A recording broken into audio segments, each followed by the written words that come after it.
भारत के हर एक घर में फेविकोल का डिब्बा मिलना आम बात है। बच्चों की स्टेशनरी से लेकर फर्नीचर के काम तक फेविकोल का बहुत व्यापक उपयोग है। इसीलिए यह भारतीयों के लिए रोज़मर्रा की ज़रूरत है। फेविकोल साल 1959 में शुरू हुई कंपनी पीडीलाइट का प्रोडक्ट है और आज मैं आपको बताने जा रहा हूँ इस कंपनी और कंपनी को खड़ा करने वाले बलवंत राय पारेख की कहानी।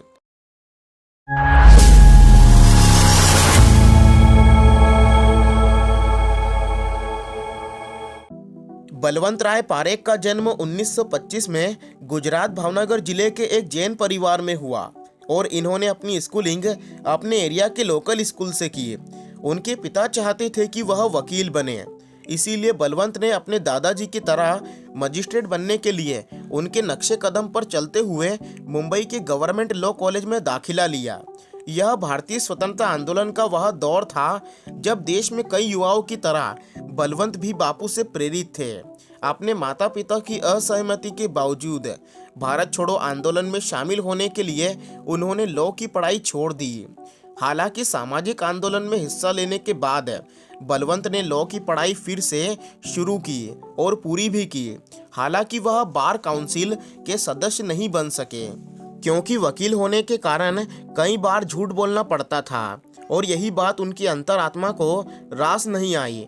इसके बाद तलाश हुई उस मुकाम की जो उन्हें अपनी ज़िंदगी में हासिल करना था। उन्होंने लॉ की पढ़ाई की, लेकिन दिल से वह एक व्यापारी थे और बिना सोचे समझे बिजनेस शुरू नहीं कर सके। वह पहले बिजनेस की गुर सीखना चाहते थे और इस सफ़र में बलवंत अपने सामने आए और किसी भी काम से पीछे नहीं हटे। उन्होंने एक रंगाई और छपाई कंपनी में काम किया, जिसके बाद उन्होंने कुछ समय एक लकड़ी व्यापारी के ऑफिस में चपरासी के रूप में काम किया।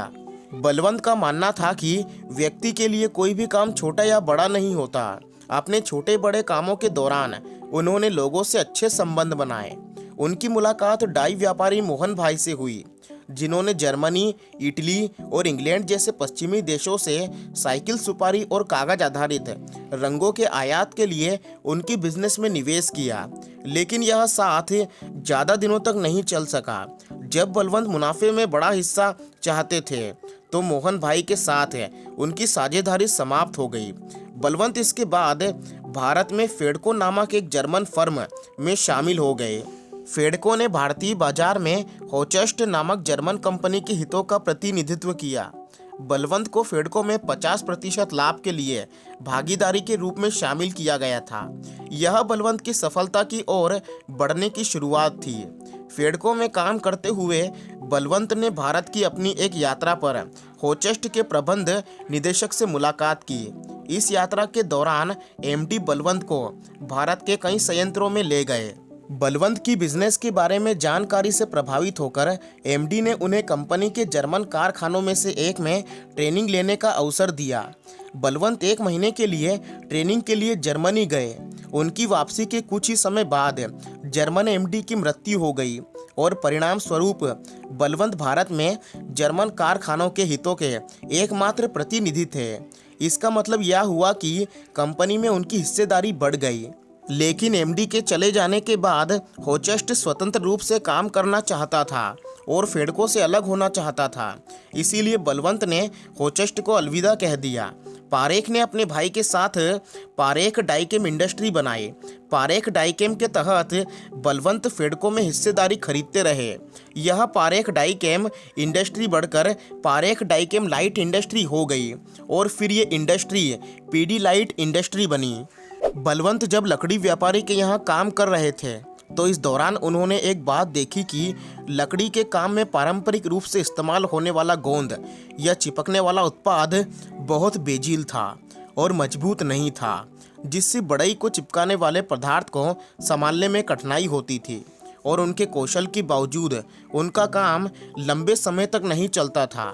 और उस समय इस तरह के उत्पाद जानवरों के अंगों से बनते थे, इसीलिए बहुत से लोग इनके फेवर में नहीं थे। पीडीलाइट के तहत बलवंत ने चिपकने वाला फेविकोल बनाया, जो जानवरों के अंगों के बजाय सिंथेटिक राल से बना हुआ एक गोंद था और इस तरह से वेजिटेरियन गोंद का निर्माण हुआ। फेविकोल नाम फेडको और जर्मन शब्द कर्नल से मिलकर बना था और इसकी प्रेरणा उस समय तक प्रचलित जर्मन एडेसिव मोविकोल से मिली थी। समय के साथ कंपनी बड़ी होती गई और इसका टर्नओवर कई हजार करोड़ रुपए आज हो चुका है।